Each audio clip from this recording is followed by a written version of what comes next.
ఇది మా వయసు బర్త్డే వీడియో అనమాట. ఆ రోజు ఎగ్జామ్ ఉందంట మా పొట్టుదానికి. ఏం చేద్దాం, మామూలు రోజు లీవ్లు పెడితేనే వాళ్ళ మేడం ఫేస్ చూడలేము.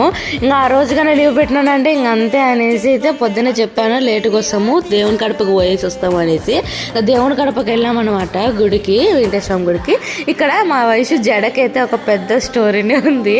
నేను ఫస్ట్లో చూపించాను కదా క్లిప్, అది ఆన్లైన్లో ఆర్డర్ పెట్టాను, అదే వేసి రెడీ చేద్దాం అన్నట్టుగా. కానీ కింద దేవక్క వాళ్ళ పిల్లకాయలు జడలు వేసుకునే వస్తారనమాట రోజు పొద్దున్నే. దాని గురించి సాయంత్రం ఏదో టాపిక్ వచ్చి మాట్లాడుతూ ఉంటే అప్పుడు రెడీ చేసేదాన్ని అక్క పిల్లకాయలకి ఇంట్రెస్ట్గా. చిన్నప్పుడు వెలుగాక ముందు పెద్ద పాపకు కూడా రెడీ చేశాను, పిల్లకాయలకి జడ వేసేది, చీర కట్టేది. ఇప్పుడు అసలు ఇంట్రెస్టే లేదు అంటే వయసుకి కూడా ఏమి ఉంది కదా జుట్టు అనింది. నా దగ్గర సవరం లేదు కంటే నేను ఇస్తాలే వేసి రెడీ చేయనింది. అంతే రెడీ చేశాక దాన్ని చూసి అసలు వయసు అయితే జడ అసలు తిప్పుకుంటా తిరిగింది. ఇది జడ ఇప్పమంటే అసలు ఎప్పలేదు మా బుడ్డది. వీడియో నచ్చితే లైక్ అండ్ సబ్స్క్రైబ్.